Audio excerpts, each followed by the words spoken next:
ನಮಸ್ಕಾರ. ನನ್ನೆಲ್ಲ ಧ್ಯಾನ ಬಂಧುಗಳಿಗೆ, ಆತ್ಮ ಬಂಧುಗಳಿಗೆ ಅಂತ ತಿಳಿಸುತ್ತಾ ಒಂದು ವಿಡಿಯೋ ಮಾಡೋಣ. ಒಂದು ಯಾವುದು ಗುರುವಾಣಿ ತಗೊಳ್ಳೋಣ. ಬಹಳ ದಿನ ಆಯಿತು ಗುರುವಾಣಿ ಹೇಳಿದೆ, ಪರವಾಗಿಲ್ಲ. ಏನಿದೆ, ನಾವೆಲ್ಲಿ ಸಿಕ್ಕಾಕೊಂಡಿದ್ದೀವಿ, ಏನು ಮಾಡ್ತಾಯಿದ್ದೀವಿ, ನಾವು ಹೇಗಿರಬೇಕು ಅಂತ ಹೇಗೆ ತಿಳಿಸ್ತಾರೆ, ಏನು ತಿಳಿಸ್ತಾರೆ ನೋಡೋಣ ಗುರುಗಳು ಅಲ್ಲ.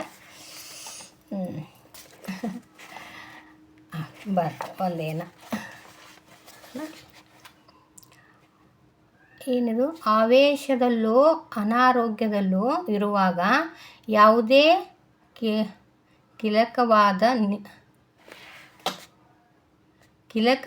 ನಿರ್ಣಯವನ್ನು ತೆಗೆದುಕೊಳ್ಳಬೇಡ ಅಷ್ಟೇ. ಸಿಟ್ಟು ಬಂದಾಗಲಿ ಮತ್ತು ಆಮೇಲೆ ಅನಾರೋಗ್ಯವಾಗದಲ್ಲಿ ಆವೇಶದಾಗ ಸಿಟ್ಟು ಬಂದಾಗ ಏನೋ ಒಂದು ಪಟ್ ಅಂತೇಳಿ ಆಯ್ತು ಬಿಡು ನಾನು ಹಾಗೆ ಅಂತ ನಿರ್ಧಾರ ಮಾಡಿಬಿಡ್ತೀವಲ್ಲ, ಆವೇಶದಾಗ ನಿರ್ಧಾರ ತೊಗೊಂಡ್ಬಿಡ್ತಿರ್ತೀವಿ. ಅದು ಮಾಡಬೇಡ ಅಷ್ಟೇ ಅಂತ ಹೇಳ್ತಾರೆ. ನಿರ್ಣಯನ ತೆಗೆದುಕೊಳ್ಳಬಾರ್ದು ಅಂತ ಹೇಳ್ತಾರೆ. ಇದರ ತಾತ್ಪರ್ಯನ ನೋಡೋಣಲ್ಲ, ಏನು ಹೇಳ್ತಾರಂತ ತಾತ್ಪರ್ಯ ನೋಡೋಣ. ಈ ಜೀವನದ ಪಯಣದಲ್ಲಿ ಎಷ್ಟೋ ರೀತಿಯ ಪರಿಸ್ಥಿತಿಗಳಲ್ಲಿ, ಎಷ್ಟೋ ಕಡೆಗಳಲ್ಲಿ, ಹಲವರ ವಿಷಯಗಳಲ್ಲಿ ಎಷ್ಟೋ ರೀತಿಯ ನಿರ್ಣಯಗಳನ್ನು ತೆಗೆದುಕೊಳ್ಳಬೇಕಾಗಿ ಬರುತ್ತದೆ. ಇದು ಅಂತ ಇದ್ದಿದ್ದೆ ಸಂಸಾರದಾಗ ನಾವು ಯಾವಾಗ ಏನೇನು ಮಾಡ್ತೀವಿ, ಒಂದೊಂದು ನಿರ್ಣಯಗಳು ತೊಗೊಳ್ಬೇಕಾಗ್ತದೆ. ಪ್ರಸಂಗಗಳು ಬಂದಾಗ ಅದ್ರ ಪ್ರಕಾರ ಹೋಗ್ಬೇಕಾಗ್ತದೆ. ಆವಾಗ ನಿರ್ಣಯ ತೆಗೆದುಕೊಳ್ಬೇಕಾಗ್ತದೆ. ತೆಗೆದುಕೊಳ್ಳಬೇಕಾದ ನಿರ್ಣಯಗಳು ಚಿಕ್ಕ ವಿಷಯಗಳಾದರೆ ಅಥವಾ ತಾತ್ಕಾಲಿಕ ವಿಷಯಗಳಾದರೆ ಯಾವುದೇ ರೀತಿಯ ಸಮಸ್ಯೆ ಇರುವುದಿಲ್ಲ. ಸಣ್ಣ ನಿರ್ಧಾರ ಆದ್ರೆ ಬೈದು ಆಯಿತು ಓಕೆ ಅಂದು ಯಾರಿಗಾರು ಬೈಯೋದಾಗಲಿ ಏನಾಗಲಿ ಅಂಥವಿದ್ದು ಅಂದ್ರೆ ನಡೀತದೆ. ಸಣ್ಣ ಪುಟ್ಟದವೆಲ್ಲ ದೊಡ್ಡ ನಿರ್ಧಾರಗಳನ್ನು ಮಾತ್ರ ತಗೋಬೇಡ್ರಿ ಸಿಟ್ಟಿನ ಹೇಳೋದಾಗ ಅಂತ ಹೇಳ್ತಾರೆ. ಭಾಳ ಹಿಂದ್ರಗಡೆ ಪಶ್ಚಾತ್ತಾಪ ಪಡ್ತಾರೆ ಅವರು. ನಾವು ಆ ಥರ ಅಂದಿದ್ವಿ ಅಂದ್ರೆ ಪಶ್ಚಾತ್ತಾಪ ಪಡ್ತೀವಿ ನಾವು. ಅದಕ್ಕೆ ಈ ಸಣ್ಣ ನಿರ್ಧಾರಗಳನ್ನೇ ಹೋಗೋದು ಬರೋದು ಅಂಥದ್ದು ಎಲ್ಲ ಏನು ತೊಂದರೆ ಮಾಡದಿರೋ ಇದ್ದು ಅಂದ್ರೆ ಪಟ್ ಹೇಳ್ಬೋದು, ಆಯುಷ್ಯದಲ್ಲಿ ಏನೋ ಹೇಳ್ಬೋದು ಅಂತ ಹೇಳ್ತಾರೆ, ತಿಳಿಸ್ತಾರೆ. ತಾತ್ಕಾಲಿಕವಾಗಿ ತಾತ್ಕಾಲಿಕವಾಗಿ ಮುಗಿದು ಹೋಗೋವಿದ್ದು ಅಂದ್ರೆ ಅಷ್ಟಕ್ಕಷ್ಟೇ ಹೋಲ್ಬಿಡು ಅನ್ನೋವಿದ್ದು ಅಂದ್ರೆ ನಡೀತೈತಿ ಅನ್ಬೋದು ಅಂತ ತಿಳಿಸ್ತಾರೆ. ಯಾವುದೇ ರೀತಿಯ ಸಮಸ್ಯೆ ಆಗೋದಿಲ್ಲ ಅವಾಗ. ಆದರೆ ಅತಿ ಮುಖ್ಯವಾದ ನಿರ್ಣಯಗಳು ಅಥವಾ ಜೀವನದ ದಿಕ್ಕನ್ನೇ ಬದಲಿಸುವ ನಿರ್ಣಯಗಳು ತೆಗೆದುಕೊಳ್ಳಬೇಕಾಗಿ ಬಂದಾಗ ಒಮ್ಮೆ ನಮ್ಮ ಮಾನಸಿಕ ಶಾರೀರಿಕ ಪರಿಸ್ಥಿತಿಯ ಬಗ್ಗೆ ಪರಿಶೀಲಿಸಿಕೊಳ್ಳಬೇಕಾದ್ದು ಬಹಳ ಅವಶ್ಯಕವಾಗಿದೆ. ತುಂಬ ಅವಶ್ಯಕ, ಬಹಳ ಅದ್ಭುತ ಇದು ನಿಜವಾಗ್ಲೂ. ಈ ಥರ ನಾವು ಏನಾದರೂ ಸಮಸ್ಯೆ ಬಂದಾಗ ಅತಿ ವೇಗವಾಗಿ ಅತಿ ಕೋಪನೇ ನಮ್ಮನ್ನು ಭಾಳ ನಮ್ಮ ಕೋಪ ನಮಗೇ ಮೋಸ ಮಾಡಿಬಿಡ್ತೈತೆ. ಒಂದೊಂದು ಸಾರಿ ನಾವು ಯಾರ ಮೇಲೂ ಕೋಪ ಮಾಡಿದ್ರೆ ಅಂಥ ದೊಡ್ಡ ನಿರ್ಧಾರ ಮಾಡಿ ಭವಿಷ್ಯನೇ ಕಳೆದ್ಬಿಡ್ತೀವಿ. ನಮ್ಮದೇ ಭವಿಷ್ಯ ಹಾಳಾಗೋಂಗೆ ಮಾತಾಡ್ಕೊಂಡಿರ್ತೀವಿ. ಇಲ್ದಿದ್ರೆ ಮಕ್ಕಳದು ಬೇರೆಯವ್ರದ್ದು ಕೂಡ ಭವಿಷ್ಯ. ನಾನು ಉದಾಹರಣೆ ಭಾಳ ನೋಡೀನಿ ಇಲ್ಲಿ. ಸಿಟ್ಟು ಬಂದಾಗ ಮೂಕೊಯ್ಕೊಂತಾರಲ್ಲ ಅಂತ ಅಂತಾರೆ.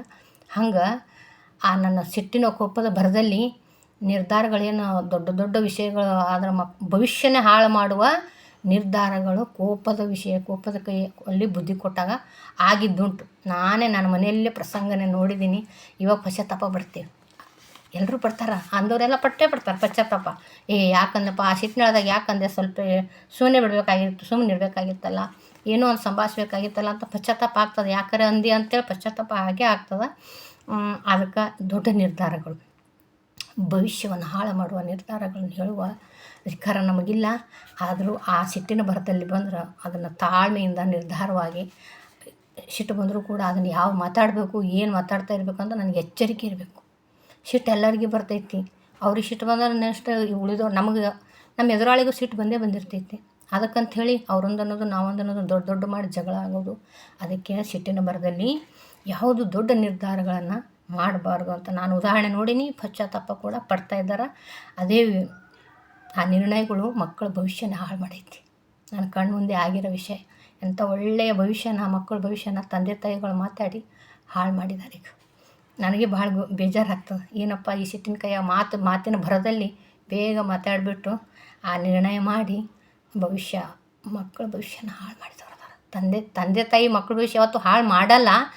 ಆದರೂ ಕೂಡ ಸಿಟ್ಟಿನ ಭರದಲ್ಲಿ ಆ ಕೋಪದ ಕೈಗೆ ಬುದ್ಧಿ ಕೊಟ್ಟು ಏನು ಮಾಡ್ಯಾರ, ಆ ದೊಡ್ಡ ನಿರ್ಧಾರ ಮಾಡಿ ಮಗನ ಭವಿಷ್ಯನ ಹಾಳು ಮಾಡಿದಾರಂತ ನನಗೆ ಭಾಳ ಬೇಜಾರಾಗ್ತದೆ. ಏನಪ್ಪ ಹೀಗೆ ಮಾಡಿದ್ರಲ್ಲ ಅಂತೇಳಿ. ಅದಕ್ಕೆ ಅವ್ರು ಏನಂತಾರೆ, ತಾಳ್ಮೆಯಿಂದ ನಿರ್ಧರಿಸಬೇಕು ಅಂತ. ದಿಕ್ಕನ್ನೇ ಬದಲಿಸಿ ನಿರ್ಣಯ ತೆಗೆದುಕೊಳ್ಬಾರ್ದು ಅಂತ ಹೇಳ್ತಾರೆ. ಬಂದಾಗ ಒಮ್ಮೆ ನಮ್ಮ ಮಾನಸಿಕ ಶಾರೀರಿಕ ನೋಡ್ಕೊಬೇಕು. ಮಾನಸಿಕವಾಗಿ ಕೂಡ ಸರಿ ಇರಲ್ಲ ನಾವು ಅವಾಗ. ಶಾರೀರಿಕವಾಗಿ ಆರಾಮ ತಪ್ಪಿರ್ತದೆ. ಆರಾಮ ತಪ್ಪಿದಾಗೂ ಕೂಡ ಶರೀರ ಮಾತು ಕೇಳಾರ್ದಾಗ ಏನೇನೋ ನಿರ್ಧಾರ ಮಾಡಿಬಿಡ್ತೈತೆ.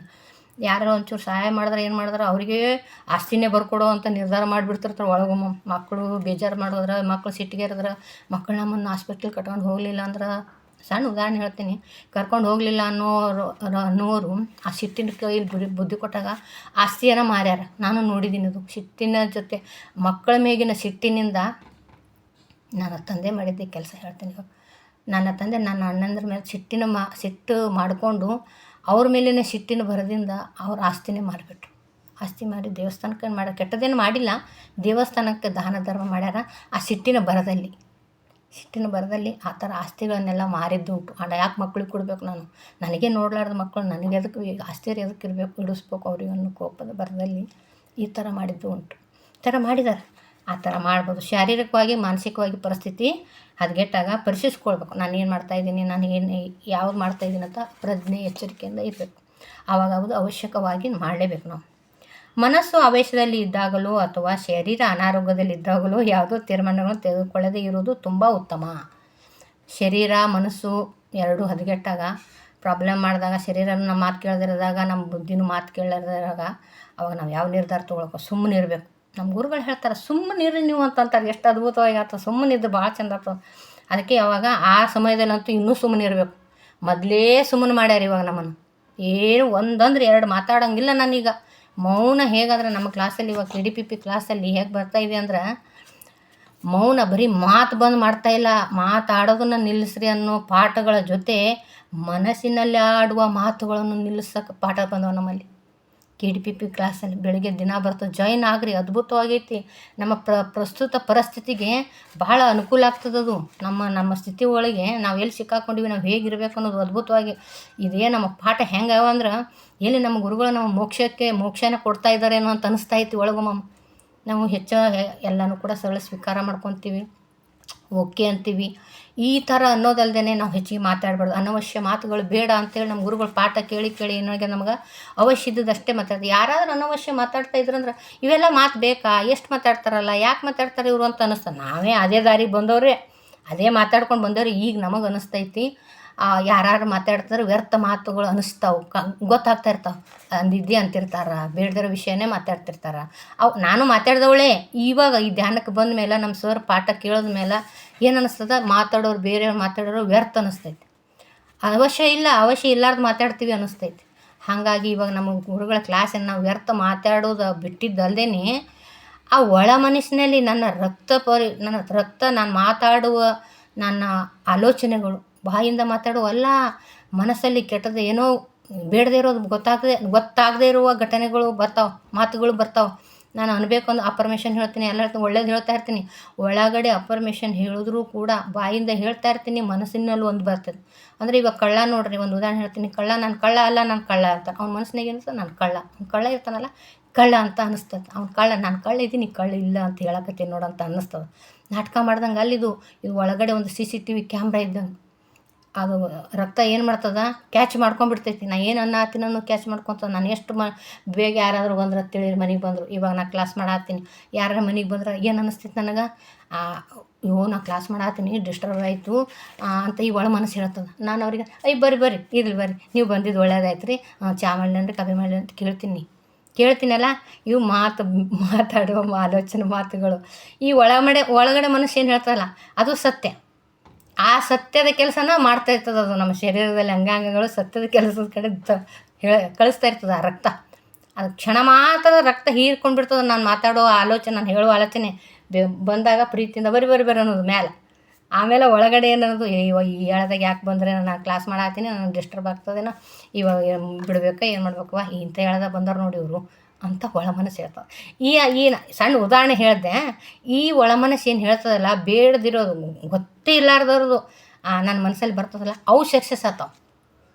ಅದೇ ಸಕ್ಸಸ್ ಆಗೋದು. ಯಾಕಂದ್ರೆ ನನ್ನ ದೇಹ ಸಂಗ್ರಹಣೆ ಮಾಡ್ಕೊಂಡ್ಬಿಡ್ತದೆ, ಗ್ರಹಿಸಿಬಿಡ್ತೈತಿ. ಅದು ದೇಹದಲ್ಲಿರೋ ರಕ್ತ ನಾವು ಏನು ಒಳಗಡೆ ಗೊತ್ತಿಲ್ಲಾರ್ದನ್ನು ಅಂತೀವಲ್ಲ, ಆ ಒಳ ಮನಸ್ಸಿನ ಮಾತನ್ನು ಗ್ರಹಿಸಿಬಿಟ್ಟು ಅದು ರವಾನೆ ಮಾಡಿಬಿಡ್ತದಂತ.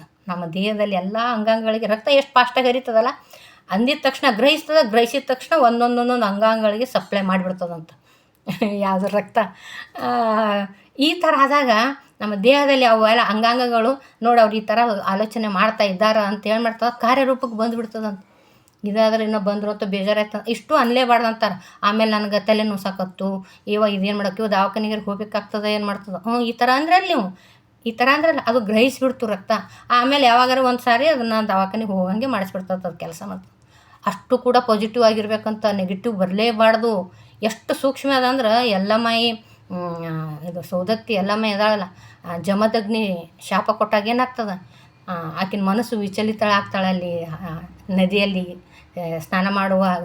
ಇವ್ರು ನೋಡಿ ದಂಪತಿಗಳನ್ನು ನೋಡಿ, ಆಗ ಆಕೆ ಏನೂ ಅಂದಿರಲ್ಲ, ಅವ್ರಂಗೆ ನಾನು ಇರಬೇಕು ಅಂತ ಅಂದಿಲ್ಲ, ನಾನು ನನ್ನ ಯಜಮಾನ ನನ್ನ ಪತಿಯ ಜೊತೆ ಇಷ್ಟೇ ಆಲೋಚನೆ ಮಾಡೋಷ್ರೊಳಗೆ ರಕ್ತ ಹೆಂಗೆ ಹರಿತದಲ್ಲ, ಇವಾಗ ನಾನು ಹೇಳಿದ್ನಲ್ಲ ರಕ್ತ ಸಂಗ್ರಹಿಸಿ ಆಗಿಂದಾಗೇನೆ ಮುಟ್ಟಿಸ್ಬಿಡ್ತಲ್ಲ, ಹಂಗೆ ಮುಟ್ಟಿಸಿ ಏನಾಯಿತು, ಅವಳು ಆಲೋಚನೆ ಕೆಟ್ಟದಾಯ್ತಲ್ಲ, ಏನಾಯಿತು, ಉಸುಕಿನ ಕೂಡ ಹರಿದು ಉಸುಕನ್ನ ಮರಳಿನ ಕೂಡ ಒಡೆದು ಹೋಯ್ತು, ಹಾವು ಹರಿದು ಹೋಯ್ತು.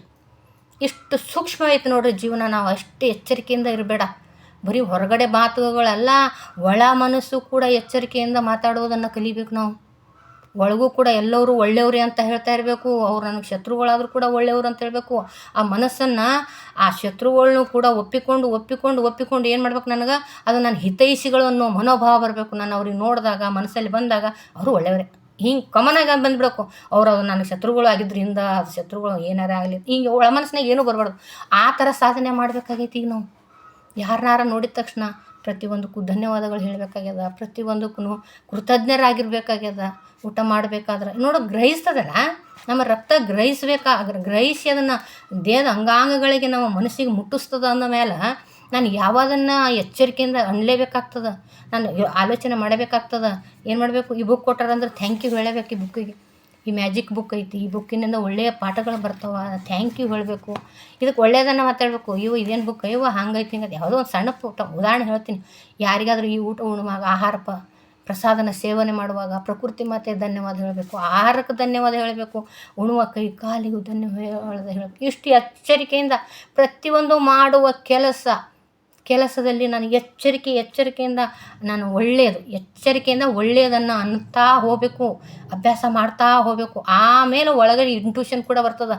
ಇದು ನಾಟಕ ಮಾಡಬೇಕಾಗ್ಯದ ಸ್ವಲ್ಪ ದಿನ ನಾವು ಒಮ್ಮೆಲೆ ಬರೋದಿಲ್ಲ. ಯಾರ ಶತ್ರುಗಳನ್ನು ನಾನು ಮಿತ್ರರಂತ ಹೆಂಗಲ್ಲಿ ದೇಹದಲ್ಲಿರೋ ರಕ್ತ ನಾನು ಸಂಗ್ರಹಣೆ ಮಾಡಿಕೊಂಡು ರವಾನೆ ಮಾಡ್ತೈತಿ ಎಲ್ಲ ಅದೇನೇ ಸಕ್ಸಸ್ಫುಲ್ ಆಗ್ತದೆ, ಸಂಕಲ್ಪ ಸಿದ್ಧಿ ಆಗ್ತದೆ ಅಂದಮೇಲೆ ನಾನು ಒಳ್ಳೆಯದನ್ನು ಮಾಡಬೇಕು ಅಂತಂದಕ್ಕೆ ಎಲ್ಲರಿಗೂ ಒಳ್ಳೆಯದ, ಅವ್ರು ಒಳ್ಳೆಯವರು ಇವ್ರು ಒಳ್ಳೆಯವರು, ಅದು ಚಲೋ ಇದು ಚಲೋ ಅಂತ ನಾಟಕೀಯ ಎಷ್ಟು ದಿನ ಅಂದೇನು ನಾಟಕೀಯವಾಗಿ ಬಾಯಿಂದ ಅಂದರೂ ಕೂಡ ಒಳ ಮನಸ್ಸು ಒಂದು ಹೇಳ್ತಾ ಇರ್ತದೆ. ಅದೇ ಕಳ್ಳಂದು ಹೇಳ್ದಲ್ಲ, ಮೇಲೆ ಕಳ್ಳ ಅಲ್ರಿ, ನಾನು ಕಳ್ಳತನ ಮಾಡಿಲ್ರಿ ಆಲ್ರೆಡಿ ಅವ್ನು ಕಳು ಇರ್ತಾನೆ. ಅವ್ನ ಮನಸ್ಸು ಏನು ಹೇಳ್ತಿರ್ತದೆ, ನಾನು ಕಳ್ಳ ಇದ್ದೀನಿ, ನಾನು ಕಳು ಮಾಡೀನಿ ಅಂದರೂ ನಾನು ಸುಳ್ಳು ಹೇಳ್ತಾ ಇದ್ದೀನಿ ಅಂತ ಅವ್ನಿಗೆ ಗೊತ್ತಿರ್ತದೆ. ಹಂಗೆ ಒಳ ಮನಸ್ಸು ಒಂದು ಹೇಳ್ತದಲ್ಲ, ಒಣ ಮನಸ್ಸು ಹೇಳೋದು ಕೂಡ ಸಕಾರಾತ್ಮಕವಾಗಿರಬೇಕು ಅಂತ ನಮ್ಮ ಗುರುಗಳು. ಹೆಂಗಿರೋಕ್ಕಾಗ್ತದೆ ನೋಡ್ರಿ, ಆಲೋಚನೆಯೂ ಕೂಡ ಸಕಾರಾತ್ಮಕವಾಗಿರ್ಬೇಕಂತ. ಆವಾಗಲೇ ಸಂಕಲ್ಪ ಸಿದ್ಧಿ ಆಗೋದು. ಮತ್ತು ಅಫರ್ಮೇಷನ್ ಎಲ್ಲ ನಾವು ಬೇಡ್ಕೊತೀವಲ್ಲ, ಅಫರ್ಮೇಷನ್ ಹೇಳ್ತೆ ನಾನು ಆರಾಮಾಗಿರಬೇಕು, ನಾನು ಇರಬೇಕು, ಹಾಗಿರಬೇಕು, ನನಗೆ ಅದು ಬೇಕು ಇದು ಬೇಕು ಅಂತ ಅಫರ್ಮೇಷನ್ ಮಾಡ್ತೀವಲ್ಲ, ಅಫರ್ಮೇಷನ್ನು ಕೂಡ ಅಷ್ಟು ಪರಿಶುದ್ಧವಾಗಿ ಧ್ಯಾನಸ್ಥರಾಗಿ ಶೂನ್ಯಸ್ಥರಾಗಿ ಪ್ರತಿಯೊಂದು ಕೂಡ ಮ್ಯಾಚಿಂಗ್ ಆಗಬೇಕಂತ, ಒಳಗೂ ಹೊರಗೇನು ಆಡ್ತಿರ್ತೀನಲ್ಲ ಒಳಗೂ ಅದೇ ಬರ್ತಿದ್ರೆ ಮ್ಯಾಚಿಂಗ್ ಆದ್ರೇ ಅಫರ್ಮೇಷನ್ನು ಸಕ್ಸಸ್ ಆಗ್ತಾವೆ, ಸಂಕಲ್ಪ ಸಿದ್ಧಿ ಆಗ್ತದಂತ. ಎಷ್ಟು ಎಚ್ಚರಿಕೆಯಿಂದ ಇರಬೇಡ ಹೇಳ್ರಿ ನಾವು. ಅದಕ್ಕೆ ಪ್ರತಿಯೊಂದನ್ನು ಕಲಿಯೋದೈತಿ. ಇದು ಭಾಳ ಎಲ್ಲನೂ ಇದು ಇಷ್ಟು ಮಾಡಿದೆ ಅಂದ್ರೆ ಮೋಕ್ಷನೇ ಆಗ್ತದೇನೋ ಅನ್ನಿಸ್ತಾ ಇದೆ ಒಳಗೆ ನನಗೆ. ನಮ್ಮ ಗುರುಗಳು ಮಾತೇ ಬಂದ್ ಮಾಡಿಸಿದ್ರು, ಮಾತನ್ನೇ ಆಡ್ತಾ ಇಲ್ಲ ಹೆಚ್ಚಾಗಿ. ಇವಾಗ ಬೇಕಾದಷ್ಟೆಷ್ಟು ಅವಶ್ಯ ಅದ ಅಷ್ಟೇ ಅವಶ್ಯವಾಗಿ ಮಾತಾಡ್ತೀವಿ. ಮತ್ತು ಅವೆಲ್ಲರೂ ಸಕಾರಾತ್ಮಕ ಆಲೋಚನೆಗಳನ್ನು ಮಾಡ್ತಾ ಇರ್ತೀವಿ. ಯಾವಲ್ಲೂ ಎಲ್ಲರಿಗೆ ಯಾರಿಗೆ comment, no judgement, no comment, no complaint ಅಂತ ನಮ್ಮ ಗುರುಗಳು ಹೇಳ್ಯಾರಲ್ಲ, ಹಂಗೆ ನಾವು ಕೂಡ ಅನ್ನೋ ಅಧಿಕಾರ ನನಗಿಲ್ಲ ಅಂತ ಹೇಳಿ ಅವ್ರು ಸ್ವೀಕಾರ ಮಾಡಿಬಿಟ್ಟಿದ್ದೆವು. ಅವರು ಒಳ್ಳೆಯವರೇ ಅದಾರ, ಏನೋ ಪರಿಸ್ಥಿತಿಗೆ ಅನುಗುಣವಾಗಿ ನಮ್ಮ ಮೇಲೆ ಬೇಜಾರಾಗಿರಬೇಕು, ಓಕೆ ಪರವಾಗಿಲ್ಲ ಅಂತ ಅಂದ್ಕೊಂಡು ಅವ್ರನ್ನ ಒಳಗಡೆ ಅವರು ಒಳ್ಳೆಯವರೇ ಒಳ್ಳೆಯ ಆತ್ಮನೇ ಅಂತ ಹೇಳಿ ಬಿತ್ತಿ ಏನು ಮಾಡೀವಿ, ಬೆಳೆ ಮಾಡ್ಕೊಂಡ್ಬಿಡ್ಬೇಕು. ಯಾವುದೇನಿಗೆ ಪ್ರತಿಯೊಂದು ಕೂಡ ಇದು ಒಂದೇ ಅಲ್ಲ, ಪ್ರತಿಯೊಂದು ಕೂಡ ಅದ್ರ ಒಳಗಡೆ ಮನಸ್ಸಲ್ಲಿ ಬಿತ್ತಬೇಕು. ನಾನು ಬಿತ್ತಿ ಏನು ಮಾಡಬೇಕು, ಅದು ಕಾಮನ್ ಆಗಿ ನಾನು ಬಂದಾಗ ಎಲ್ಲನೂ ಸ್ವೀಕಾರ ಮಾಡುವ ಮನೋಭಾವ ಬಂದ್ಬಿಡಬೇಕು, ಸಮ ಆಗಬೇಕು, ಮ್ಯಾಚ್ ಆಗಬೇಕು. ಮ್ಯಾಚಿಂಗ್ ಆದಾಗ ಅಫರ್ಮೇಷನು ಸಂಕಲ್ಪಗಳು ಮ್ಯಾಚಿಂಗ್ ಆದಾಗನೇ ಅವು ಸಿದ್ಧಿ ಆಗ್ತಾವಂತ ನಮ್ಮ ಗುರುಗಳು ಹೇಳ್ಯಾರ. ಎಷ್ಟು ಅದ್ಭುತ ಅಲ್ಲ. ಇದ್ರ ಬಗ್ಗೆ ಹೇಳ್ಬೇಕಂದ್ರೆ ಭಾಳ ಖುಷಿ ಆಗ್ತದೆ ನನಗೆ. ಮೊನ್ನೆ ಒಂದು ಘಟನೆ ಆಯಿತು. ನಮ್ಮೂರಾಗ ನಮ್ಮ ದೇವಸ್ಥಾನಕ್ಕೆ ಹೋಗಿದ್ವಿ, ನಮ್ಮ ಮನೆ ದೇವರಿಗೆ ಗೊಲ್ಗೇರಿಗೆ ಹೋಗಿದ್ವಿ. ಆವಾಗ ಅಲ್ಲಿ ಬಾಳೆಹಣ್ಣು ಚಪಾತಿ ಐಗಳಿಗೆ ಊಟ ಮಾಡಿಸ್ತಾರೆ. ಆವಾಗ ನಾನು ಊಟ ಮಾಡ್ಸೋಕೆ ಒಂದು 25 ಚಪಾತಿ ಒಂದಿಷ್ಟು ಬಾಳೆಹಣ್ಣು ತೊಗೊಂಡು ಹೋಗಿದ್ದೆ. ಒಂದು ಇಬ್ಬರಿಗೆ ಊಟ ಮಾಡಿಸಿದೆ. ಚಪಾತಿ ಉಳಿದು ಎಲ್ಲರಿಗೆ ಅಲ್ಲೇನು ಸ್ವಲ್ಪ ಯಾರು ಸುತ್ತಮುತ್ತ ಇರೋರಿಗೆ ಒಂದಿಷ್ಟು ಕೊಟ್ಟೆ. ಇನ್ನೂ ಸ್ವಲ್ಪ ಚಪಾತಿ ಮಿಕ್ಕಿದು. ನನಗೇನು ಆಸೆ, ಎಲ್ಲ ಚಪಾತಿಗಳನ್ನ ಎಲ್ಲ ಹಸಿವಿದ್ದವ್ರಿಗೆ ಕೊಡಬೇಕು ಮಾಡಬೇಕು ಅನ್ನೋ ಉದ್ದೇಶದಿಂದಲೇ ಮಾಡ್ಕೊಂಡು ಹೋಗಿರೋದು. ನಾನು ಉಣ್ಬೇಕು, ಉಳಿದ್ರೆ ತರಬೇಕು, ಇಂಥವೆಲ್ಲ ಎಲ್ಲ ಪ್ರಸಾದ ಮಾಡಿ ಎಲ್ಲರಿಗೆ ಹಸಿವಿದ್ದವ್ರಿಗೆ ಹಂಚಬೇಕು, ಹಸಿವಿದ್ದವ್ರಿಗೆ ಉಣ್ಬೇಕು. ಅದನ್ನು ಹೆಚ್ಚಾದವ್ರಿಗೆ ಕೊಟ್ಟರೆ ಪ್ರಯೋಜನ ಇಲ್ಲ. ಅದಕ್ಕೆ ಹಸಿವಿದ್ದವ್ರಿಗೆ ಕೊಟ್ಟು ಬರಬೇಕು ಅನ್ನೋ ಉದ್ದೇಶದಿಂದಲೇ ಮಾಡ್ಕೊಂಡು ಹೋಗಿರೋದು. ಅಂದರೂ ಕೂಡ ಮಿಕ್ಕಿದ್ರು ಹಂಗೆ ಕಟ್ಟಿದೆ, ಬ್ಯಾಗಲ್ಲಿ ಹಾಕಿದೆ, ಮಾಡಿದೆ ಅಂದರೂ ಅದ್ರ ಮನಸ್ಸು ಏನಾಗ್ತದೆ, ಹಸಿವಿದ್ದವ್ರಿಗೆ ಇವಿಷ್ಟು ಚಪಾತಿ ಕೊಡಬೇಕು, ಇನ್ನೊಂದು 5-6 ಚಪಾತಿ ಉಳಿದಿದ್ದು. ಹಸಿವಿದ್ದವ್ರಿಗೆ ಇದನ್ನು ಮುಟ್ಟಿಸೋ ಪ್ರಕೃತಿ ಮಾತೆ. ಹಸಿವು ಯಾರಿಗದ ಅವ್ರಿಗೆ ಇದ್ರ ಅವಶ್ಯ ಯಾರಿಗದ ಅವ್ರಿಗೆ ಕೊಡ್ರಿ ಅಂತ ಹಾಸ್ಟೆಲ್ ಮಾಸ್ಟರ್ ನಮ್ಮ ಊರುಗಳಿಗೆ ಅವಶ್ಯ ಇದ್ದವ್ರಿಗೆ ಮುಟ್ಟಿಸ್ರಿ ನೀವು ಅಂಥೇಳಿ ಬ್ಯಾಗಲ್ಲಿ ಇಟ್ಕೊಂಡೆ ಬಂದೆ. ಎಲ್ಲ ಮಾಡಿದೆ. ಬಸ್ ಸ್ಟ್ಯಾಂಡಿಗೆ ಬಂದೆ. ಅಲ್ಲಿ ಬಜ್ಜಿ ಮಾಡ್ತಾಯಿದ್ರು, ಬೋಂಡ ಮಾಡ್ತಾಯಿದ್ರು. ಆ ಬೋಂಡನಾರ ತಗೊಳ್ಳೋಣ ಅಂಥೇಳಿ ಬಿಸಿ ಬೋಂಡ ನೋಡಿದ ತಕ್ಷಣ ಆಸೆ ಆಯಿತು, ತೊಗೊಳ್ಳೋಣ ಅಂತ ಅಲ್ಲಿ ಹೋಗಿ ಅವಳು ಇರಲಿಲ್ಲ ಅಲ್ಲಿ ಅವ್ರ ಅಂಗಡಿಯವರು. ನನ್ನ ಪಕ್ಕದವ್ರು ಹೇಳಿದ್ರು, ಇಲ್ಲೇ ಸಿಲಿಂಡ್ರ್ ತರಕ್ಕೆ ಹೋಗ್ಯಾರ್ರಿ, ಬರ್ತಾರೆ ನಿಲ್ರಿ ಅಂದರು. ಆಯ್ತು ಅಂತ ನಿಂತೆ. ಆಮೇಲೆ ಅವ್ರು ಬಂದಿದ್ದ ತಕ್ಷಣ ಏನಂದ್ರು ಗೊತ್ತಾ, ಒಂದು 10 ರೂಪಾಯಿ ಬಜ್ಜಿ ಕೊಡ್ರಿ, ಒಂದು 20 ರೂಪಾಯಿ ಬಜ್ಜಿ ಕೊಡ್ರಿ ಅಂತ ಕೇಳಿದೆ ನಾನು. ಆಯ್ತು ರೀ ಕೊಡ್ತೀನಿ, ಇವು ಆರ್ಯಾವ ಸ್ವಲ್ಪ ಬಿಸಿ ಮಾಡಿಕೊಡ್ತೇನೆ ರೀ, ಬಿಸಿ ಹಾಕ್ಕೊಡ್ತೇನೆ ನಿಮ್ಗೆ ಅಂದರು. ಆಯ್ತಮ್ಮ 5 ನಿಮಿಷ ನಿಂದ್ರಿ, ಬಿಸಿ ಮಾಡಿಕೊಡ್ತೇನೆ. ಆಯ್ತು ಅಂತ ನಿಂತೆ. ಅವಳು ಮಾತಾಡ್ತಾನೆ ಏನಂದ್ರು, ಬಜ್ಜಿ ಬಿಡ್ತಾನೆ ಏನಂದ್ರು, ನೋಡಿರಿ ಇವತ್ತು ಎಲ್ಲ ಸಾಮಾನು ತೊಗೊಂಬಂದೀನಿ, ಗೋಧಿ ಹಿಟ್ಟು ಪಲ್ಯ ಮಾಡಾಕ ಎಲ್ಲ ತೊಗೊಂಬಂದಿನಿ. ಗ್ಯಾಸ್ ಬಂತಂದ್ರೆ ಚಪಾತಿ ಮಾಡ್ಕೊಂಡು ಉಂಡ್ರಾಯ್ತು ಅಂಥೇಳಿ ನಾನು ಎಲ್ಲ ಹಿಟ್ಟನ್ನು ಎಲ್ಲ ತೊಗೊಂಬಂದಿನಿ, ಗ್ಯಾಸೇ ಕೊಡಲಿಲ್ಲರಿ ಅಂತ ಅವಳು. ನನಗೆ ಅವಾಗ ಎಷ್ಟು ಖುಷಿ ಆಗಬೇಕಾ ನೋಡಿರಿ. ಅವಳು ಹಸಿವಾಗೈತೆ. ಅದು ನನಗೆ ಕೊಡ್ಬೇಕನ್ನೋ ತುಡಿತಾ ಇದ್ದಿದ್ದು ನಮ್ಮ ಮಾಸ್ಟ್ರಿಗೆ ಹೇಳಿದ್ದು. ಅವ್ರು ಯಾರು ಅಂಥವ್ರಿದ್ರೆ ಅವ್ರನ್ನ ಕಣ್ಣೆದ್ರು ಹಾಕಿಬಿಡ್ರಿ, ಇದನ್ನು ಅವ್ರಿಗೆ ಮುಟ್ಟಿಸ್ತೀನಿ ಅಂಥೇಳಿ ನಾನು ಅಂದಿದ್ನೆಲ್ಲ ಮ್ಯಾಚಿಂಗ್ ಆಯ್ತೇನೋ ಅನ್ಕೋತೀನಿ. ನಾನು ಮನಸ್ಸೋಪೂರ್ವಕ ಅಂದಿರುತ್ತದು. ಒಳಗೂ ಹೊರಗೂ ಒಂದೇ, ಮ್ಯಾಲೆ ಕೊಡ್ಬೇಕು ಅನ್ನೋದು ಮನಸ್ಸು, ಒಳಗೂ ತುಡಿತಾ ಯಾರು ಕೊಡಬೇಕು ಅನ್ನೋ ಹಂಬಲ ಇದು ಅವಿಷ್ಟು ಚಪಾತಿ ಹಸಿವಿದ್ದವ್ರಿಗೆ. ಆವಾಗ ಅಷ್ಟು ಕೇಳಿದ ತಕ್ಷಣ ನನಗೆ ಎಷ್ಟು ಖುಷಿ ಆಗಬೇಡ, ಇಷ್ಟೇ ಉಸುಳಿ ಇತ್ತು ಇನ್ನೊಂದಿಷ್ಟು ಬಾಕ್ಸ್ನಾಗ. ನೀವೇನು ತಪ್ಪು ತಿಳ್ಕೊಬೇಡ್ರಿ, ನಾನು ಪ್ರಸಾದ ತೊಗೊಂಬಂದಿನಿ, ಅಲ್ಲೆಲ್ಲ ಹಂಚಿದ್ದಾಗಿದೆ, ಇನ್ನೂ 5-6 ಚಪಾತಿ ಉಳ್ದವ, ಇದು ನೀವು ಸ್ವೀಕಾರ ಮಾಡಿರಿ ಅಂತ ಪಲ್ಯ ಚಪಾತಿ ಕೊಟ್ಟೆ. ಥ್ಯಾಂಕ್ಸವ್ವ ಅಂತಂದಳಕಿನೂ, ನಾ ಮಾಡ್ಕೋಬೇಕಾಗಿತ್ತು, ನೀವು ಕೊಟ್ರಿ ಅಂತಂದರು. ಈ ಥರ ಸಂಕಲ್ಪ ಸಿದ್ಧಿ ಅಂದ್ರೆ ನಾನು ಒಳಗೂ ಅದೇ ಇರಬೇಕು, ನನ್ನ ಮನಸ್ಸಿನಾಗ ಹೊರಗೂ ಅದೇ ಅನ್ಬೇಕು. ನಾನು ಕೊಡಬೇಕು ಅಂತ ಮನೆಯಿಂದ ಮಾಡ್ಕೊಂಡು ಹೋಗಿರೋದು, ಒಳಗಡೆ ಅಲ್ಲಿ ಉಳಿದ್ರು ಕೂಡ ಏನನ್ನತ್ತೀನಿ, ಯಾರಿಗಾರು ಹಸಿವಿದ್ದವ್ರಿಗೆ ಕೂಡಮು ಹಸಿವಿದ್ದವ್ರಿಗೆ ಅನ್ನೋದು ತುಡಿತಾನೆ. ಬರೋ ತನಕ ಯಾರು ಬರ್ತಾರೋ ಯಾರು ಹೀಗೆ ನೋಡ್ತಾನೆ ಇದ್ದೀನಿ, ಯಾರು ಒಬ್ಬರೇ. ಯಾಕಂದ್ರೆ ಈಗ ಎಲ್ಲರಿಗೂ ಕೊಡಕ್ಕೆ ಹೋದ್ರೆ ಇವಾಗ ಸ್ವಲ್ಪ ಎಲ್ಲ ಜನಗಳು ಅದಾರ, ಹಾಗೆಲ್ಲ ಯಾಕ್ರಿ ನಮಗೆ ನಾನು ಇಲ್ಲೇನ್ರಿ ಅದು ಕೇಳೋ ಮಂದಿನೂ ಅದಾರ. ಅದಕ್ಕೆ ಅವರಾಗಿನೇ ಕೇಳಿದಾಗ ಅವರಾಗಿ ಮಾಡಿದಾಗೇ ಸ್ವಲ್ಪ ಆ ಸಿಚುವೇಶನ್ ಕಂಡಾಗೇ ಕೊಟ್ಟರೆ ಚೆಂದ. ಅದಕ್ಕಾಗಿ ನನಗೆ ಆ ಸಿಚುವೇಶನ್ನಾಗ ಗುರುಗಳು ಹೇಗೆ ಕೂಡಿಸಿಬಿಟ್ರು ನೋಡಿ.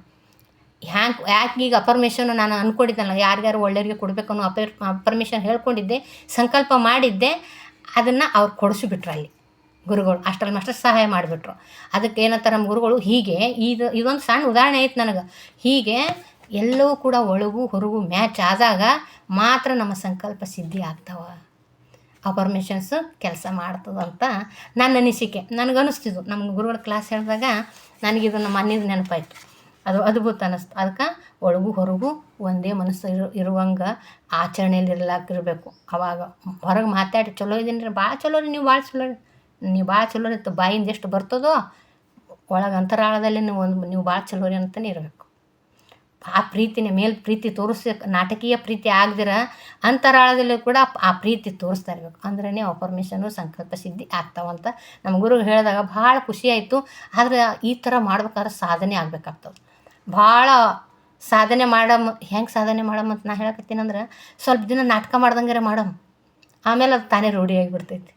ಯಾವಾಗಾರು ಯಾರಿಗಾರು ಅವೇ ಬೇಡ, ನಿನ್ನ ರಕ್ತ ಹೀರ್ಕೊಂಡು ಬಿಡ್ತದೆ, ನಿನ್ನ ಸಂಗ್ರಹಣೆ ಮಾಡ್ಕೊಂಡ್ಬಿಡ್ತೈತಿ, ಶರೀರಕ್ಕೆಲ್ಲ ರವಾನೆ ಮಾಡಿಬಿಡ್ತದೆ ಅನ್ಬಾರ್ದು ಅಂತ ಆ ಭಯದಿಂದ ಆದ್ರೂ ಯಾರನ್ನಾದ್ರೂ ಬೈಯೋದು, ತೆಗಳೋದು, ಹೊಗಳೋದು, ಅದನ್ನೆಲ್ಲ ನಾಟಕೀಯವಾಗಿ ಮಾಡೋದನ್ನು ಬಿಡೋಣ ನಾವು ಅಲ್ಲ. ನನಗೆ ಭಾಳ ಖುಷಿ ಕೊಟ್ಟದ ನಮ್ಮ ಗುರುಗಳ ಪಾಠ. ಈ ಬಾಯಿ ಬಂದ್ ಮಾಡಿದ್ದಲ್ಲದೆ ಮನಸ್ಸು ಕೂಡ ಬಂದ್ ಮಾಡ್ತಾಯಿದ್ದಾರೆ ನಮ್ಮ ಗುರುಗಳು. ಎಷ್ಟು ಖುಷಿ ಆಗ್ತದೆ ಅಂದ್ರೆ ಅಷ್ಟು ಆನಂದ ಆಗ್ತದೆ, ಎಷ್ಟು ಬಂದ್ ಆಗ್ತದೆ ಅಷ್ಟು ಆನಂದ ಆಗ್ತಾಯಿದೆ ನೋಡಿರಿ. ಮಾತು ನಿಲ್ಲಿಸಿ ಮೌನ ಮಾಡಿಬಿಟ್ರು. ಹೆಚ್ಚಿಗೆ ಅನವಶ್ಯ ಮಾತಾಡ್ಬಿಡಲ್ಲ ನಮಗೆ. ಅವ್ರು ಪಾಠ ಹೇಳಿದ್ರು ನಾವು ಆಚರಣೆಯಲ್ಲಿ ಇದ್ವಿ. ಅನವಶ್ಯ ಮಾತು ಬೇಕಾಗಿಲ್ಲ ಅನ್ನಿಸ್ತೈತಿ ನನಗೆ. ಈ ಗುರುವಾಣಿಗಳು ಹೇಳೋದು, ಯಾರು ಧ್ಯಾನ ಪ್ರಚಾರ ಮಾಡೋದು, ಧ್ಯಾನಕ್ಕೆ ಹೇಳೋದು, ಯಾರೇ ಪಿರಾದಿ ಹೇಳೋದು, ಹೋಲ್ ಬಿಡ್ರಿ ಅದೆಲ್ಲ ಆಯ್ತು, ಅಂಥವೆಲ್ಲ ವಿಚಾರ ಮಾಡಬೇಡ್ರಿ, ಆಗೋದೆಲ್ಲ ಒಳ್ಳೆಯದಕ್ಕೆ ಅಂತ ಹೇಳಿ ಅವ್ರಿಗೆ ಆ ಉರಿಯೋ ದಗದಾಗ ಉರಿಯೋದ್ರಾಗ ನೀರು ಹಾಕಿಬಿಡೋದು, ಈ ಥರನ ಮಾಡ್ತಾ ಇರ್ತೀವಲ್ಲ, ಭಾಳ ಆನಂದ ಅನ್ನಿಸ್ತೈತಿ. ಈ ಪಾಠ ಬಂದಿದ್ದಕ್ಕೆ ನನಗೆ ಭಾಳ ಖುಷಿಯಾಗೈತಿ. ಅದು ಖುಷಿನೂ ಆಗ್ಯದ. ಪ್ರತಿ ಎಚ್ಚರಿಕೆ, ತುಂಬ ಎಚ್ಚರಿಕೆ ಇರಬೇಕಾಗೈತಿ. ಈಗ ಪ್ರತಿಯೊಂದು ಸಂಗ್ರಹಿಸ್ತದ. ನನ್ನಲ್ಲಿರುವ ಶರೀರನೇ ಸಂಗ್ರಹಿಸಿಬಿಟ್ಟು ನನ್ನ ದೇಹ ಅದಕ್ಕೆ ಎಲ್ಲದಕ್ಕೆ ಕೆಲಸ ಕಾರ್ಯಗಳಿಗೆ ಅದು ರವಾನೆ ಮಾಡಾಕತ್ತದ ಅಂದಮೇಲೆ ಮತ್ತು ನಾ ಎಷ್ಟು ಎಚ್ಚರಿಕೆ ಇರಬೇಡ. ಯಾರೂ ಅಲ್ಲ, ಬೇರೆಯವರೇ ಅವ್ರು ಹೋಗಿ ಅವ್ರಿಗೆ ಹೇಳ್ತಾರೆ ರೀ, ನೀವು ಎಚ್ಚರಿಕೆಯಿಂದ ಮಾತಾಡ್ರಿ ಅಂತ ಹೇಳ್ತಿರ್ತೀನಿ ನಾವು ಅಮ್ಮಮ್ಮ. ಅವ್ರ ಮುಂದೆ ಅವ್ರು ಹೇಳ್ತಾರೆ, ಅವ್ರ ಜೋಡಿ ಮಾತಾಡೋಕೆ ಹುಷಾರ್ರಿ ಅಂತ ಅಂತಿರ್ತಾರೆ. ಇವಾಗ ನಾನು ಹಾಗಲ್ಲ, ಈಗ ನಾನೇ ಹುಷಾರಾಗಬೇಕು. ಯಾಕಂದ್ರೆ ಯಾವಾಗ ನನ್ನ ದೇಹ ಏನು ಸಂಗ್ರಹಿಸ್ತದೋ ಗೊತ್ತಾಗಲ್ಲ. ಯಾವುದು CCTV ಕ್ಯಾಮ್ರಾ ಇದ್ದಂಗೆ ಯಾವಾಗ್ಲೂ ರೆಕಾರ್ಡ್ ಮಾಡ್ತಾನೆ ಇರ್ತೈತಿ ಅಂದಮೇಲೆ ಆ ರೆಕಾರ್ಡ್ ಮಾಡ್ತಾನೆ ಇರ್ಬೇಕು. ನಾನು ಎಷ್ಟು ಎಚ್ಚರಿಕೆ ಇರಬೇಡ. ಈ ಜೂಮ್ ಕ್ಲಾಸ್ನಾಗ ಇದ್ದೀನಿ ಅಂದಮೇಲೆ ಸರಿಯಾಗಿ ಹಿಂಗೆ ಕೂತು ಎಲ್ಲ ಮಾತಾಡ್ಬೇಕಂತ ಹೆಂಗೆ ಇರ್ತದಲ್ಲ, ಎಲ್ಲೋ ಒಂದು ಅಟೆನ್ಷನ್ನಾಗಿ ಇರಬೇಕಲ್ಲ.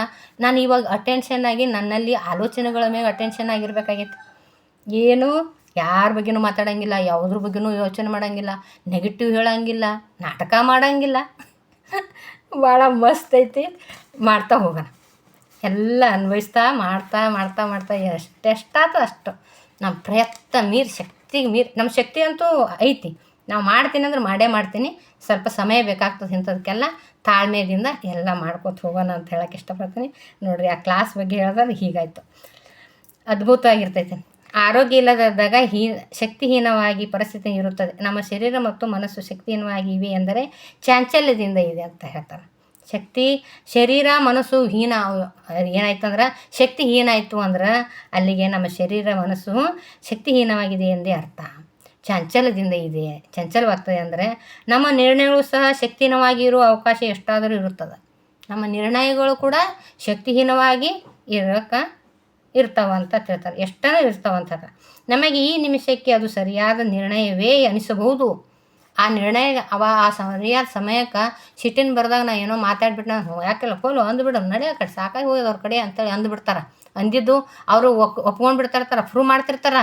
ಅದು ಭವಿಷ್ಯನೇ ಹಾಳು ಆಗ್ಲಾಕತ್ತಿದ್ರು ಕೂಡ, ಇನ್ನೊಬ್ಬರ ಭವಿಷ್ಯ ಹಾಳು ಮಾಡುತ್ತಿದ್ರು, ತನ್ನ ಭವಿಷ್ಯನ ಹಾಳು ಮಾಡ್ಕೋತಿದ್ರು ಕೂಡ ತಾನೇ ಸಾಧಿಸ್ತಿರ್ತಾರೆ. ಯಾಕೆಲ್ಲ ಬಿಡು, ಮತ್ತೆ ಅವ್ರನ್ನ ಅಂತಾರೆ ಯಾಕೆಲ್ಲ ಬಿಡು, ಏನು ಸಾಕಾಗಿ ಹೋಗಿತ್ತು ಅವ್ರ ಕಾಲಾಗ ಅಂದಿದ್ದೆ ಪಾಡೈತೆ ಬಿಡು ಅಂತ ಅಂತಿರ್ತಾರೆ. ಹಂಗೆ ಅಂತಿರ್ತಾರೆ. ನಾ ಮಾಡಿದ್ದೆ ಸರಿ ಅಂತ ಅಂತಿರ್ತಾರೆ. ನಮಗೆ ನಿಮಿಷ ಸರಿಯಾದ ನಿರ್ಣಯವೇ ಅನಿಸಬಹುದು, ಅದು ಸರಿಯಾಗಿ ಅನಿಸ್ತಿರ್ತದೆ. ಆದರೆ ನಿರ್ಣಯಗಳನ್ನು ವಿಹೀನವಾದ ಪರಿಸ್ಥಿತಿಗಳಿಗೆ ತೆಗೆದುಕೊಳ್ಳುವುದರಿಂದ ತಿಳಿಯದೇ ಇರುವ ಅನೇಕ ಸಮಸ್ಯೆಗಳಿಗೆ ಒಳಗಾಗುವ ಅವಕಾಶ ಇರ್ತದೆ. ನನ್ನ ಶಕ್ತಿ ವಿಹೀನವಾದಾಗ ಪರಿಸ್ಥಿತಿಯಲ್ಲಿದ್ದಾಗ ತೆಗೆದುಕೊಳ್ಳುವ ನಿರ್ಧಾರಗಳು ಏನಾಗಿರ್ತಾವ, ತುಂಬ ಅನೇಕ ಸಮಸ್ಯೆಗಳನ್ನು ಮಾಡ್ತಾವೆ. ಭಾಳ ಸಮಸ್ಯೆ ಮಾಡ್ತಾವೆ ಅವೆಲ್ಲ. ಮುಂದೆಲ್ಲ ಭಾಳ ಸಮಸ್ಯೆ ಆಗ್ತದೆ. ಆ ಥರ ದೊಡ್ಡ ದೊಡ್ಡ ನಿರ್ಧಾರಗಳನ್ನು ನಾನು ಮೂಗು ಕಡ್ಕೊಟ್ಟು ಸಿಟ್ಟಿನ ಬರದಲ್ಲಿ ಮೂಗು ಕೊಯ್ಕೊಂಡ್ರೆ ಏನಾಗ್ತದೆ? ಸಿಟ್ಟಿನ ಬರದಲ್ಲೇನೋ ಕೊಯ್ಕೊಂಡ್ಬಿಟ್ಟು ಆಮೇಲೆ ಮೂಗು ಬೇಡೇನ? ಆಮೇಲೆ ಏನಾಗ್ತದೆ, ಸಿಟ್ಟಿನ ಬರದಲ್ಲಿ ಮೂಗು ಕೊಯ್ಕೊಂಡೆ ಮೂಗು ಬೇಕಾಯ್ತಲ್ಲ, ಮೂಗೆಲ್ಲ ಅದು ಇರ್ಲಾರ್ರಿ ಎಷ್ಟು ಅಸಹ್ಯನ್ನು, ನೋವನ್ನು, ತೊಂದರೆಯನ್ನು ಅದು ಮೂಗು ಕೊಯ್ಕೊಂಡ್ರೆ ಹೆಂಗಿರ್ತದೆ? ಹಿಂದ್ರಾಗ ಅನ್ನಿಸ್ತದೆ, ನಾ ಯಾಕರೆ ಈ ಮೂಗು ಕೊಯ್ಕೊಂಡಪ್ಪ ಅಂತ ಅನ್ನಿಸ್ತಲ್ಲ. ಹಂಗೆ ಆ ಪರಿಸ್ಥಿತಿಗೂ ಕೂಡ ಹಾಗಾಗಿಬಿಡ್ತೈತಿ. ಸಮಸ್ಯೆಗಳು ಹೆಚ್ಚಾಗಿಬಿಡ್ತಾವೆ, ಒಳಗಾಗ್ತಾವೆ, ಅವಕಾಶ ಹೆಚ್ಚಾಗ್ತದೆ. ಆದ್ದರಿಂದ ಯಾವುದಾದರೂ ಮುಖ್ಯವಾದ ನಿರ್ಣಯವನ್ನು ತೆಗೆದುಕೊಳ್ಳಬೇಕಾದ ಬಂದಾಗ ನಮ್ಮ ಪರಿಸ್ಥಿತಿಯು ಆಗ ಆವೇಶದಲ್ಲೋ ಅನಾರೋಗ್ಯದಲ್ಲೋ ಇದ್ದರೆ ಆ ನಿರ್ಣಯವನ್ನು ತೆಗೆದುಕೊಳ್ಳುವುದು ಕೆಲವು ದಿನಗಳು ಮುಂದೂಡಿದರೆ ತುಂಬ ಒಳ್ಳೆಯದೇ. ಚೆನ್ನಾಗಿ ಆಲೋಚಿಸಿ. ಆ ಸಮಯದೊಳಗೆ ಏನೇ ಪರಿಸ್ಥಿತಿ ಬರಲಿ, ಇವತ್ತು ನಮ್ಗೆ ಯಾರ್ಯಾರು ಬೈಲಿಕ್ಕೆ ಯಾರೋ ನನಗೆ ಬೈದಾರಂತ ತಿಳಿರಿ. ಇವಾಗ ನಾನು ಆ ನಿರ್ಣಯಗಳನ್ನು ಸಣ್ಣ ಪುಟ್ಟ ಆದ್ರೆ ಬಗೆಹರಿಸ್ಕೊಳ್ಳೋಣ ಇಲ್ಲೇನೆ. ಅಕಸ್ಮಾತ್ ದೊಡ್ಡ ನಿರ್ಣಯಗಳನ್ನು ತೊಗೊಳ್ಳೋದಾಗಿತ್ತಂದ್ರೆ ಏನು ಮಾಡಬೇಕು, ಆ ಪರಿಸ್ಥಿತಿ ಸ್ವಲ್ಪ ದಿನ ಹೋಲಿ ಆಮೇಲೆ ನೋಡೋಣ ಅಂತ ಸುಮ್ಮನಿರ್ಬೇಕು. ಸುಮ್ಮನಿದ್ರೆ ಭಾಳ ಬೆಸ್ಟ್ ಆಗ್ತದೆ. ನನ್ನ ಅನಿಸಿಕೆನೂ ಕೂಡ ನಾವು ಸುಮ್ಮನಿದ್ರೇ ಭಾಳ ಚಲೋ ಇರ್ತದೆ. ಹಚ್ಚಿ ಮಾತಾಡ್ಬಾರ್ದು. ಆ ಅನಾರೋಗ್ಯ ಇದ್ದಾಗಲೇ ಆವೇಶದಲ್ಲಾದರೆ ಮಾತಾಡೋದು ಸ್ವಲ್ಪ ದಿನ ಮುಂದೂಡೋದೇ ಬಹಳ ಒಳ್ಳೆಯ ಕೆಲಸ. ಸುಮ್ಮನಿರುವುದೇ ಬಹಳ ಒಳ್ಳೆಯದು ಅಂತ ನನಗೂ ಅನಿಸ್ತೈತಿ. ನಾನು ಹಾಗೆ ಮಾಡಿದ್ದೀನಿ ಕೂಡ. ನಾನು ಸುಮ್ಮನೆ ಇದ್ದೀನಿ. ಅಂಥ ದೊಡ್ಡ ಪ್ರಸಂಗ ನನ್ನ ಅಲ್ಲಿ ಎದುರಾದಾಗ ಉಲ್ಟಾನೇ ಹೊಡೆದಾಗ ನಾನು ಅವ್ರಿಗೆ ಒಟ್ಟೆ ಮಾತಾಡೋಕ್ಕೆ ಹೋಗಲಿಲ್ಲ. ನಾನು ಸುಮ್ಮನಾಗಿಬಿಟ್ಟೆ. ಅವ್ರು ಪಶ್ಚಾತ್ತಾಪ ಪಡ್ತಾಯಿದ್ದಾರೆ.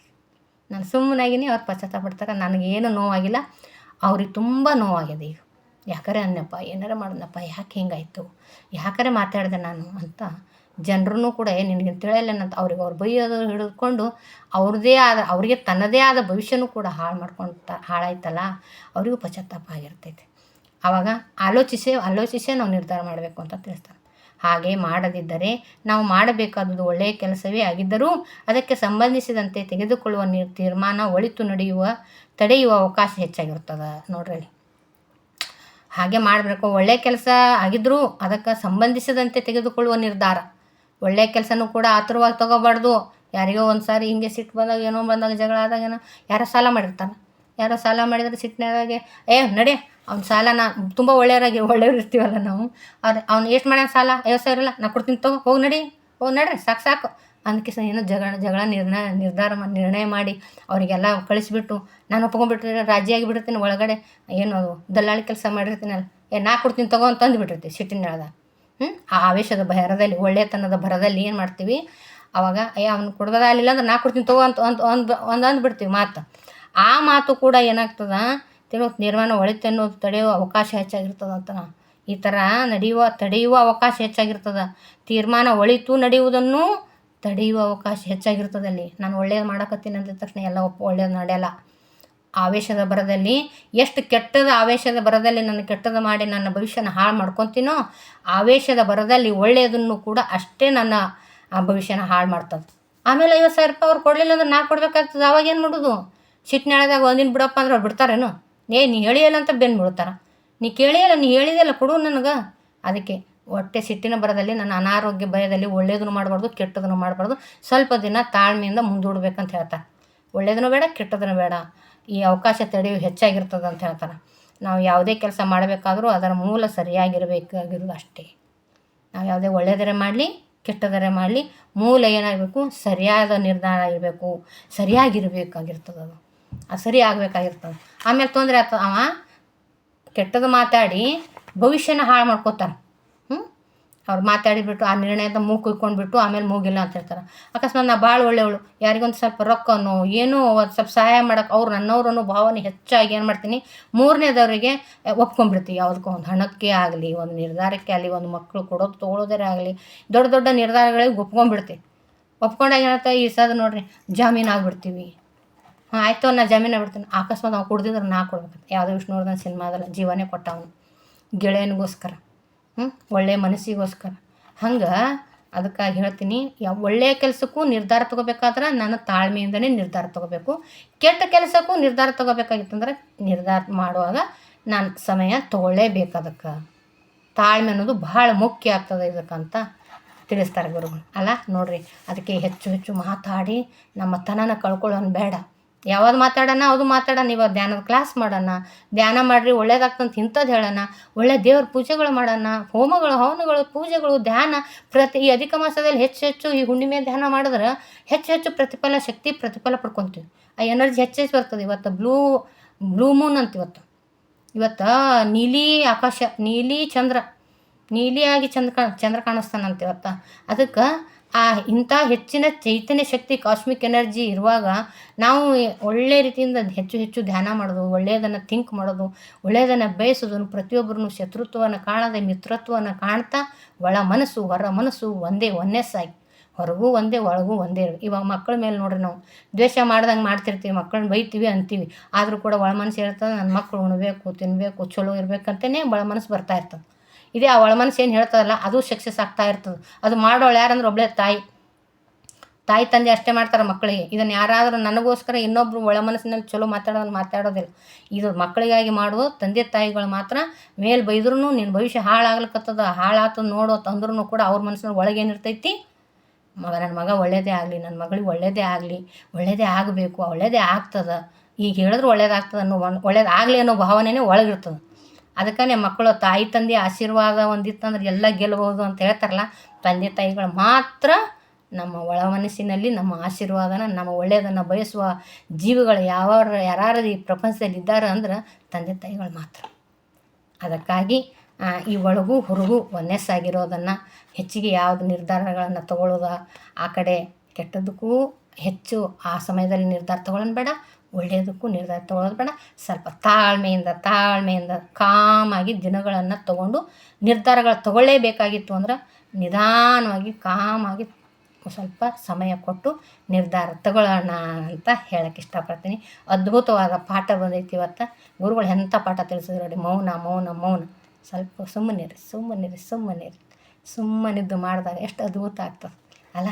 ಅದು ಒಳ್ಳೆಯ ಕೆಲಸಗಳಾಗಲಿ ಕೆಟ್ಟ ಕೆಲಸಗಳೇ ನಾವು ಆಲೋಚನೆ ಮಾಡಿ ನಿರ್ಧಾರಗಳನ್ನು ತೆಗೆದುಕೊಳ್ಳೋಣ ಅಂತ ಹೇಳೋಕ್ಕೆ ಇಷ್ಟಪಡ್ತೀನಿ. ಭಾಳ ಖುಷಿಯಾಯಿತು ಗುರುಗಳ ಪಾಠ ಇದು. ಈ ಯಾವುದು ಗುರುವಾಣಿನ ನಮಗಾಗಿಯೇ ಬಂದೈತಿ. ಸುಮ್ಮನಿರಿ, ಮಾತಾಡಬೇಡ್ರಿ, ಒಳ್ಳೆಯ ನಿರ್ಧಾರಗಳು ಕೆಟ್ಟ ನಿರ್ಧಾರಗಳಲ್ಲಿ ಆವೇಶದಿಂದ ಇರಬೇಡ್ರಿ ಅಂತ ಹೇಳ್ತಾರೆ. ಸುಮ್ಮನಿರಿ ಅಂತ ಹೇಳಿದ್ರಲ್ಲ, ಮಾತು ಮೌನ, ಮನಸ್ಸು ಮೌನವಾಗಿ ಇಟ್ಕೊಳ್ಳೋಣ. ಮನಸ್ಸು ಮೌನವಾಗಿ ಇಟ್ಕೊಂಡಾಗ ಅಫರ್ಮೇಷನ್ ಸಕ್ಸಸ್ ಆಗ್ತಾವೆ. ಮಾತು ಮೌನ ಆದಾಗ ಈ ಸಮಸ್ಯೆಗಳಿಂದ ಹೊರಗೆ ಬರ್ತೀವಿ ಅಲ್ಲ, ಸಮಸ್ಯೆಗಳು ಹೆಚ್ಚಿಗೆ ಮಾಡ್ಕೊಳ್ಳಲ್ಲ. ಎಷ್ಟು ಅದ್ಭುತವಾದ ಪಾಠ ಕೊಟ್ಟರು ಗುರುಗಳು. ಥ್ಯಾಂಕ್ ಯು ಪ್ರಕೃತಿ ಮಾತೆ ಹಾಸ್ಟೆಲ್ ಮಾಸ್ಟರ್ಸ್. ಥ್ಯಾಂಕ್ ಯು ಹೇಳೋಕ್ಕೆ ಇಷ್ಟಪಡ್ತೀನಿ. ಓಕೆ, ಚೆನ್ನಾಯ್ತಲ್ಲ, ತಿಳ್ಕೊಡ್ರಿ ನೀವು ಸ್ವಲ್ಪ. ನಾವು ಇದನ್ನು ಆಚರಣೆಯಲ್ಲಿ ಇಡೋಣ ಎಲ್ಲರೂ. ಹಾಗೆ ಈ ವಿಡಿಯೋನ ಯೂಟ್ಯೂಬಲ್ಲಿ ಬಂದು ಎಲ್ಲರಿಗೆ ಶೇರ್ ಮಾಡಿರಿ, ಸಬ್ಸ್ಕ್ರೈಬ್ ಆಗಿರಿ, ಲೈಕ್ ಮಾಡಿರಿ. ಇನ್ನೊಮ್ಮೆ ಹೊಸ ವಿಡಿಯೋಗಳು ಏನೋ ಗುರುಗಳು ಹೇಳ್ತಾರೆ, ನನಗೆ ಅನುಭವ ಆಗಿರೋದನ್ನು ತಿಳಿಸ್ತೀನಿ. ಹಾಗೂ ಕೂಡ ಎಲ್ಲ ಒಪ್ಕೊಂಡಿದ್ದೀರಿ. ದಾನಮ್ಮ ಮೇಡಮರು ಏನೋ ಹೇಳ್ತಾರೆ, ಹೇಳಿದ್ದು ಒಳ್ಳೇದಿರ್ತೈತೇನೋ ಅಂತ ತಿಳ್ಕೊತೀರಿ, ಕಮೆಂಟ್ ಮಾಡ್ತೀರಿ, ಹೇಳ್ತೀರಿ. ಭಾಳ ಖುಷಿ ಆಗ್ತದೆ. Thank you. ಹೀಗೆ ಎಲ್ಲರಿಗೂ ಕೂಡ ವಿಡಿಯೋನ ಶೇರ್ ಮಾಡಿರಿ ಅಂತಂದರೆ ಸಬ್ಸ್ಕ್ರೈಬ್ ಆಗಿರಿ. ನಿಮಗೆ ಮೊದಲೇ ನಾ ಯಾರು ಯೂಟ್ಯೂಬಲ್ಲಿ ವಿಡಿಯೋ ಅಪ್ಲೋಡ್ ಮಾಡಿದ್ರೆ ನೋಟಿಫಿಕೇಷನ್ ನಿಮಗೆ ಫಸ್ಟ್ ಬರ್ತೈತೆ. ಅದಕ್ಕಾಗಿ ಸಬ್ಸ್ಕ್ರೈಬ್ ಆಗಿರಿ, ಲೈಕ್ ಮಾಡಿರಿ, ಶೇರ್ ಮಾಡಿರಿ ಇನ್ನೊಬ್ಬರಿಗೆ. ನಿಮ್ಮ ಕಡೆಯಿಂದ ನನ್ನ ಕಡೆಯಿಂದ ನಾನು ಇಷ್ಟು ಸಣ್ಣ ಅಳಿಲಿ ಸೇವ್ ಮಾಡತ್ತೀನಿ. ನೀವು ಶೇರ್ ಮಾಡೋದ್ರಿಂದ, ಲೈಕ್ ಮಾಡೋದ್ರಿಂದ ಮತ್ತು ಇನ್ನೊಬ್ರಿಗೆ ಭಾಳ ತಿಳಿಲಿಲ್ಲ ಅಂದ್ರೆ ಒಂದು ಇಷ್ಟನ ತಿಳಿಯಲ್ಲ. ಇಷ್ಟನೈತೆ ನಾವು ಗುರುಗಳು ಇಷ್ಟು ಎಲ್ಲ ಹೇಳ್ಯಾರಂದ್ಮೇಲೆ ನಮ್ಗೆ ಭಾಳ ತಿಳಿಲಿಲ್ಲ ಅಂದ್ರೆ ಇಷ್ಟ. ಅಯ್ಯಪ್ಪ ನಿರ್ಧಾರ ಮಾಡಬಾರ್ದಪ್ಪ ಹಂಗಂತ. ಈಗ ಗೊತ್ತೈತಿಲ್ಲ, ಸಿಟ್ಟಿನ ಬರದಲ್ಲಿ ಮೂಗು ಕೊಯ್ಕೋಬಾರ್ದು ಅನ್ನೋದು ಗೊತ್ತಾಗ್ತದಿಲ್ಲ. ಹಂಗೆ ಯಾರಿಗಾರು ಒಬ್ಬರಿಗೆ ಇದೊಂದು ಮುಟ್ಟಿದಾಗ ಅವ್ರಿಗೂ ಚೂರು ಒಳ್ಳೇದಾಗಲಿ, ಜನರಿಗೆ ಒಳ್ಳೇದಾಗಲಿ. ಎಲ್ಲರೂ ಒಳ್ಳೆಯವರೇ ಅದಾರ. ಇನ್ನೂ ಏನೋ ಅಂಧಕಾರದಾಗ ಅಜ್ಞಾನದಲ್ಲಿದ್ದಾಗ ಮತ್ತು ಪರಿಸ್ಥಿತಿಗಳ ಅನುಗುಣವಾಗಿ ನಾವು ಮಾತಾಡಿದಾಗ ನಡೀತದ. ಓಕೆ ಅನ್ನೋಣ, ಅದಕ್ಕೆ ಸ್ವೀಕಾರ ಮಾಡ್ಕೊಳ್ಳೋಣ. ಪರವಾಗಿಲ್ಲ, ಏನು ಮಾಡೋಕ್ಕಾಗಲ್ಲ. ನಾವು ಮಾಡಿರೋ ತಪ್ಪನ್ನೇ ನಾವು ಎಷ್ಟೋ ತಪ್ಪುಗಳು ಮಾಡ್ತೀವಿ. ಅವರು ಮಾಡ್ಯಾರಂತ ಕ್ಷಮಿಸೋಣ ಅಲ್ಲ ಅಂತ ಹೇಳ್ತಾ, ಈ ನಿರ್ಧಾರಗಳನ್ನು ತಗೊಳ್ಳೋದ್ರ ಬಗ್ಗೆ ಎಷ್ಟು ಗುರುಗಳು ಚಂದ ಹೇಳಿದ್ರು. ಅದೇ ಥರ ಮಾಡೋಣಲ್ಲ. Yes, okay. Thank you.